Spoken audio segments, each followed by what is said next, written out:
Bonjour, bienvenue au Talk Orange Le Figaro. Aujourd'hui, nous recevons Corinne Lepage, présidente en congé pour la présidentielle de CAP 21 et donc candidate à la présidentielle. Corinne Lepage, bonjour. Bonjour. Merci d'être avec nous.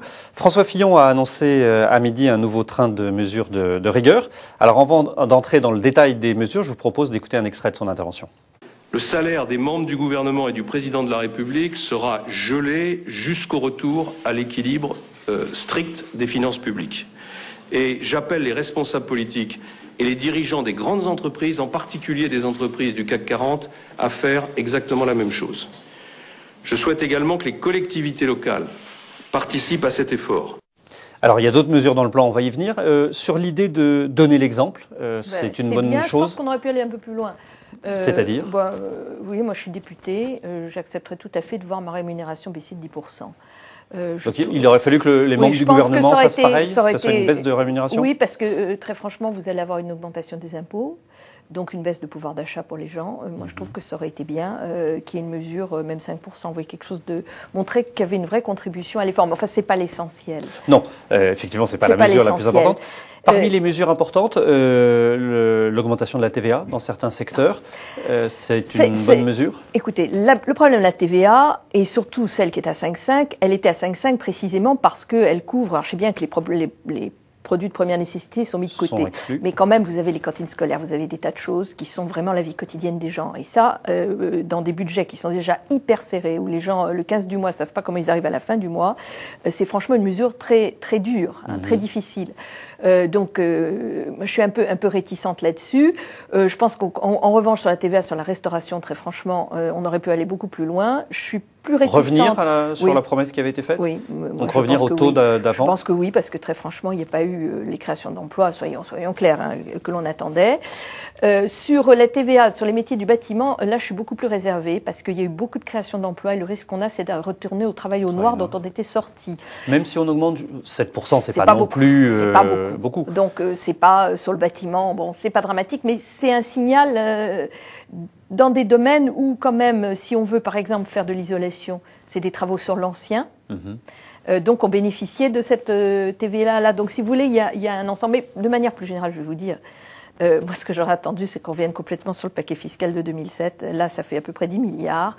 Et c'était bien. Et ce que je regrette dans ce plan, et j'aurai l'occasion d'en parler dans les semaines qui viennent, puisque je sors un bouquin sur le déficit public le 15 novembre, c'est qu'il me semble qu'on ne touche pas aux causes de la situation française. C'est pas la crise seulement qui fait qu'on est dans la situation dans laquelle on est. C'est la manière de dépenser en France. Je vais faire un raccourci, qui, comme tous les raccourcis, c'est tard, mais quand même. 700 millions d'euros, c'est ce que l'on va prendre pour réduire les dépenses de maladie. 700 millions d'euros, c'est ce qu'on a dépensé pour le H1N1. Bon, voilà, c'est pour montrer que la vraie question... Ce que vous mettez en cause, c'est les dépenses la gouvernementales. manière dont on décide des dépenses, l'absence de responsabilité de ceux qui choisissent ces dépenses. Et ce que je dis pour les dépenses, c'est la même chose pour la gestion du patrimoine français, qui est géré, à mon avis, dans des conditions déplorables. Autre mesure, c'est l'accélération de la réforme des retraites. Ça va dans le bon sens, selon vous, ou alors ce n'est pas ce qui était négocié avec les syndicats? C'est pas ce qui avait été prévu. C'est pas ce qui avait été prévu. Ça veut dire que 2 mois, 3 mois de plus pour la génération 52, et ensuite on va continuer. Je pense que, très franchement, c'est une mesure qui est faite vis-à-vis des agences de notation, de manière tout à fait claire. Tout à fait, pour garder le triple A. Pour donner une direction, pour gagner le triple A. Je ne suis pas sûre que ça suffise, et je trouve que, en termes de gestion des questions avec les partenaires sociaux, c'est un très mauvais signal. Vous craignez de nouvelles manifestations? J'espère que non. J'espère que non, parce que, très franchement, on n'est pas en état de supporter cela, mais je peux comprendre la réaction des syndicats. Une étude de l'Union française de l'électricité montre que si la part du nucléaire dans l'électricité devait être réduite, il en coûterait un certain nombre de milliards d'euros. Alors si c'était 50%, ça serait 60 milliards, mais si ça passait une sortie totale du nucléaire, ça serait 112 milliards d'euros.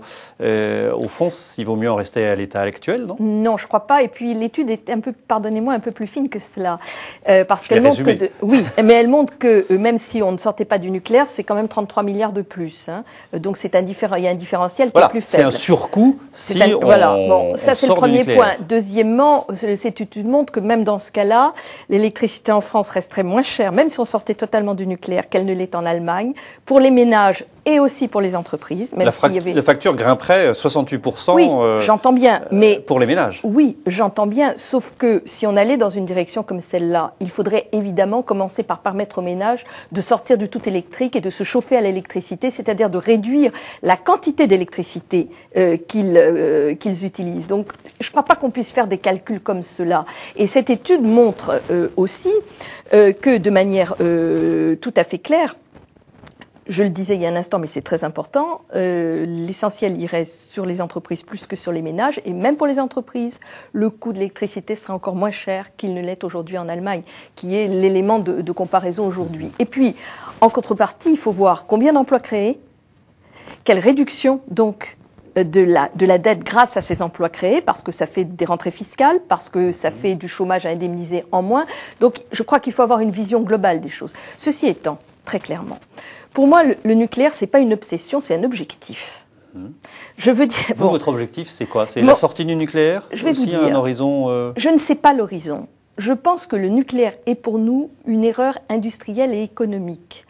Et mon point de vue est beaucoup plus économique et industriel que même sur la sécurité, bien que je sois allée à Fukushima et que très franchement, je prie le ciel tous les jours qu'une chose pareille ne nous arrive pas, parce qu'un gouvernement, quel qu'il soit, un pays quel qu'il soit, ne peut pas faire face à une catastrophe de ce genre. Les Verts demandent l'arrêt de la centrale de Flamanville. C'est un des points durs de la négociation avec le Parti socialiste. Une espèce de danse du ventre là, des éléphants verts qui varient entre Flamanville et un poste pour Madame Duflot à Paris. Oui, ça ne m'a pas échappé. Ils ont raison de demander l'arrêt de la question de Flamanville centrale. est une question très importante et je vais vous expliquer pourquoi. Tout simplement parce que c'est une tête de série. Et que si on fait Flamanville, si on faisait Flamanville tout seul, on pourra en discuter. Mais si on fait Flamanville, il y en a 10 derrière qui suivent. Ça veut dire qu'on est reparti pour 60 ans de nucléaire en France. Et cela veut dire que tout le travail que les Allemands sont en train de faire en termes de leadership sur les industries du renouvelable, sur les industries de l'efficacité énergétique, c'est un travail que nous ne ferons pas et nous allons nous retrouver dans une grande difficulté dans un pays qui est déjà en voie de désindustrialisation comme le nôtre. Autrement dit, cette affaire-là, c'est est-ce qu'on se réindustrialise avec le renouvelable et l'efficacité énergétique ou pas ? Vous êtes candidate donc pour l'élection présidentielle de 2012. Un préalable, ce sont les 500 signatures qu'il faut avoir avant le démarrage de la campagne. Pour tout candidat. Vous êtes confiante? Vous avez déjà... Je les ai déjà eus en 2002. J'espère bien y arriver. Mais c'est vrai que c'est difficile. C'est plus difficile qu'en 2002? Écoutez, je me souviens pas très bien, mais de la manière dont les choses s'étaient passées, c'est difficile tout simplement parce que les maires sont réticents, non pas à me donner leur signature, mais à donner une signature. Et je pense que là, il faudrait qu'il y ait une communication de la part du gouvernement, parce que ce n'est pas normal que les maires aient peur, en quelque sorte, de donner une signature, parce qu'ils interviennent dans une intercommunalité, que le président de l'interco a telle ou telle couleur politique, parce qu'il y a telle ou telle pression du conseil général, du conseil régional. Ça fait partie du système démocratique. Il a été monté comme cela.